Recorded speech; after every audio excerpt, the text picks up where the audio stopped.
Oke, saya hanya ingin membahas dan ingin memberikan pendapat mengenai pandangan saya Angelo Alessio yang resmi diberhentikan dari pelatih Persija Jakarta.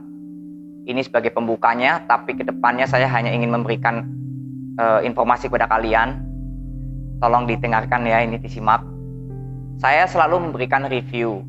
Saya selalu memberikan prediksi skor. Itu tujuannya apa? Prediksi skor itu berdasarkan dari data. Kalian jangan melihat menang atau kalahnya, ya, tapi lihatlah data tim kalian bagaimana. Ada perkembangan, apa ada kenaikan, ataukah ada penurunan. Lalu di review, saya nggak pernah mempermasalahkan hasil menang atau kalah. Yang saya lihat hanya bagaimana perkembangan atau strategi pelatihnya, pemain-pemainnya bagaimana menjalankan strategi pelatihnya, lalu kreativitasnya bagaimana untuk menghasilkan variasi serangan. Jadi itu sebenarnya tujuan saya membuat konten-konten di video saya seperti itu. Jadi saya menarik kesimpulan bahwa banyak pelatih di Liga Indonesia yang menurut saya bagus, tapi timnya masih di segmen papan bawah. Ada juga pelatih yang menurut saya kurang baik, tapi justru mengangkat timnya di segmen papan atas. Ya, ini kenapa? Ini saya beri contoh ya. Namanya pemain bintang atau kualitas pemain yang dimiliki oleh tim, kalau nggak dikendarai oleh pelatih yang berpengalaman atau mempunyai strategi yang bagus, itu juga hasilnya akan sama aja. Dan ketika pelatih yang bagus tapi dengan kualitas pemain-pemain yang standar, itu justru akan memperlihatkan proses yang bagus. Ini bedanya.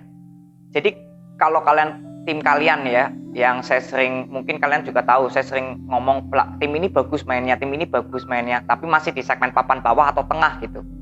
Itu lihat aja nanti prosesnya bagaimana.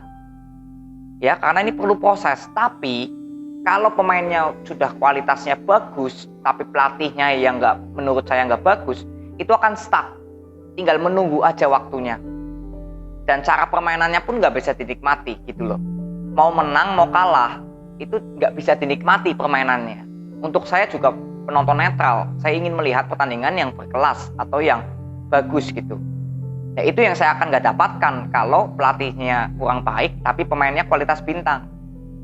Tapi saya akan menikmati permainan yang pelatihnya mungkin bagus tapi kualitas pemainnya pas-pasan. Itu saya lebih bisa menikmati karena prosesnya itu akan bagus nantinya. Percaya sama saya. Nah, contoh seperti Angelo Alessio. Ini adalah list pelatih yang masuk dalam list pengintaian saya. Ini korban keempat yang saya sudah masukkan ke list pengintaian saya. Yang pertama ada Jackson F. Tiago yang saya sudah buat videonya. Ya, sudah keluar. Lalu ada Imran Maruri ya, pelatih PSIS Semarang itu juga sudah keluar. Lalu pelatih dari PSM Makassar juga sudah keluar dan diganti yang baru. Lalu yang keempat ini adalah Angelo Alessio dari Persija Jakarta. Itu adalah 4 pelatih yang boleh dikatakan memegang tim yang cukup besar ya, seperti PSIS, Persipura, PSM Makassar, lalu Persija Jakarta. Ini adalah beban yang diberikan kepada tim untuk setiap pelatih agar membawa nama timnya selalu konsisten. Udah itu aja. Masalah juara atau enggak itu bagian dari masalah proses. Tapi paling enggak tuh harus konsisten dulu. Misalkan contoh Persipura sebagai contoh, Persipura ini selalu berada di 6 besar ya, atau tim yang bagus gitulah, karena sejarahnya yang cukup bagus ya sejarahnya. Tapi tiba-tiba di segmen papan bawah, ya otomatis harus ada evaluasi kan.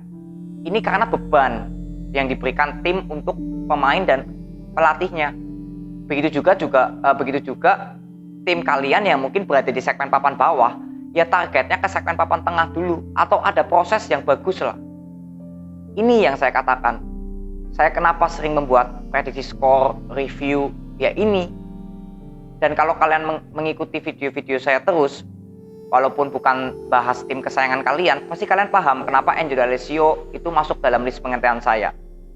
Dan mungkin kalian juga tahu ada pelatih siapa lagi yang masuk dalam list pengintaian saya. Harusnya kalian juga sudah tahu ya. Dari Persib Bandung, yaitu Robert Renner. Robert Trainer ini sudah masuk dalam list pengintaian saya.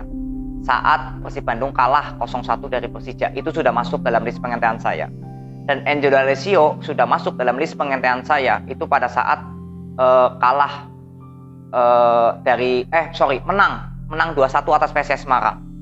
Menang pun saya juga sudah masukkan ke daftar list pengintaian saya. Jadi saya nggak lihat hasil menang kalahnya. Tapi saya hanya ingin melihat proses variasi serangannya, kreativitasnya, strateginya. Itu karena untuk proses nanti ke depan, ya, target-target tim kalian. Jadi pesan saya bahwa kita sebagai supporter atau saya ya, pengamat sepak bola, kita harus tahu perkembangan tim kita.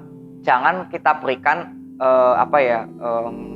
target boleh tinggi boleh, tapi kita harus sadar diri juga bagaimana kualitas tim kita, pemain-pemainnya, lalu keuangannya bagaimana, itu kita harus tahu.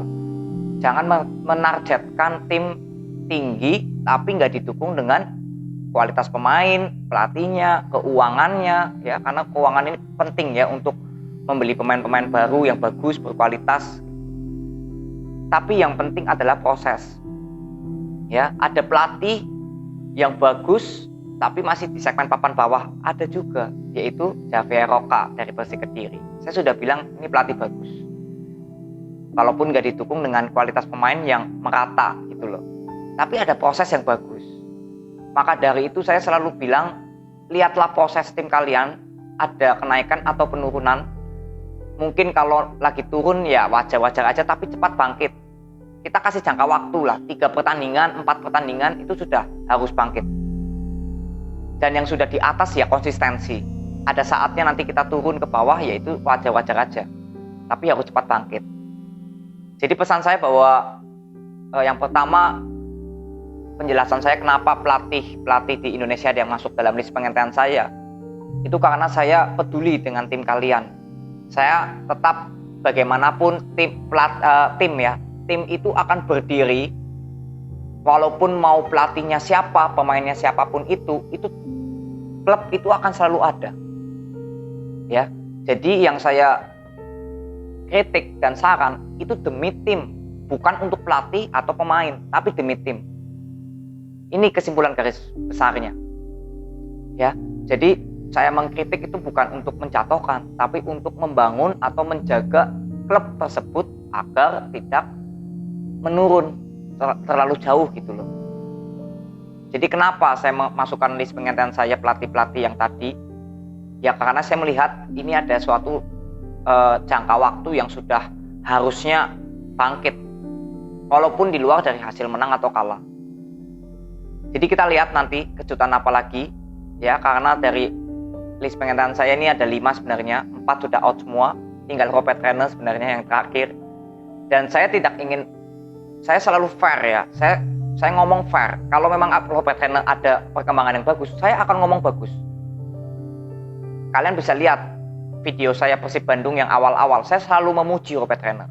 Tapi akhir-akhir ini saya justru malah masukkan Robert Trainer dalam list pengintaian saya. Jadi 4 pelatih sudah out, tinggal Robert Trainer yang masih masuk dalam list pengintaian saya. Apakah yang akan terjadi perkembangan yang bagus atau tetap seperti Persib Bandung yang sekarang ini, kita lihat. Karena Robert Trainer ini menurut saya walaupun pemainnya bintang semua Persib Bandung, seperti tidak mempunyai strategi yang lebih lagi. Ini sesuai fakta yang saya lihat di atas lapangan. Mungkin nanti ada perubahan lebih bagus lagi, ya saya akan bilang bagus pasti. Jadi itu review yang saya bisa berikan kepada kalian. Tetap harus kawal tim kalian, jangan kasih kendor. Semoga apapun hasilnya itu yang terbaik. Tapi proses perkembangan tim itu yang tujuan utama nomor 1. Mungkin di tahun depan atau 2 tahun lagi tim kalian sudah berada di segmen papan atas dan konsisten. Itu bagian dari proses. Jadi itu aja. Terima kasih yang sudah nonton hingga akhir. Respect buat kalian. Nanti saya coba bahas lagi kalau ada yang menarik. Jadi itu dulu ya. Thank you ya. See you.